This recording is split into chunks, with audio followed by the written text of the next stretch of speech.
RexShares recently launched the first of their new Osprey ETFs. Each of these ETFs takes a crypto token and turns it into regular income for you. But are they worth buying?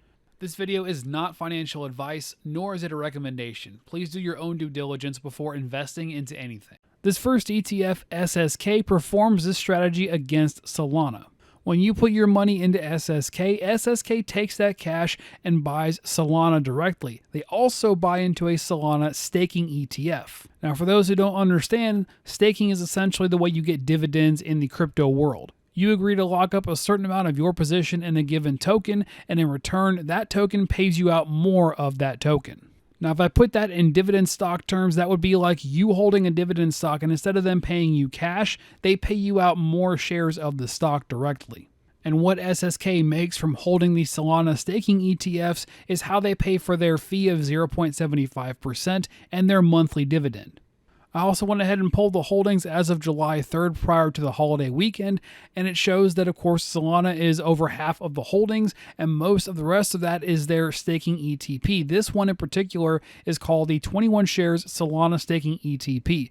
This one is based out of Switzerland, and it has the ticker symbol ASOL. I'm going to put this other list on the screen here. These are not the current holdings. These are actually their possible selection of holdings when it comes to their staking ETPs. So they've already kind of picked out some they're going to possibly use, and they might shuffle them around depending on what they feel like is the best deal.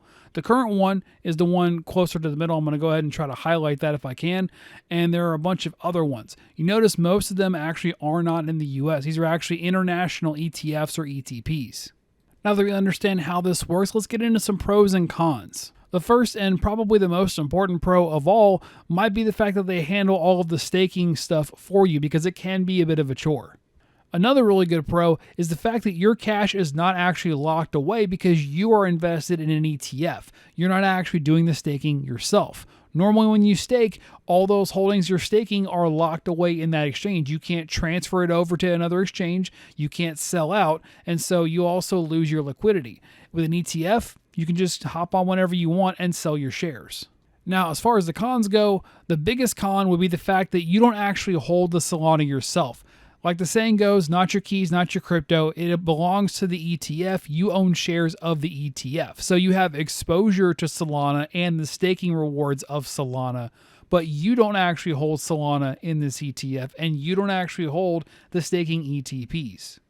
This is normally where I would judge the performance of this ETF so far, but there's just not enough data yet because this ETF is brand new. So I'll leave the whether or not it's worth buying to you. Let us know in the comments below. Is SSK a buy? Why or why not? If you like this video, you might also enjoy this one here on the screen. Subscribe to join the Cash Flow Club and hit the bell for notifications so you don't miss a single video.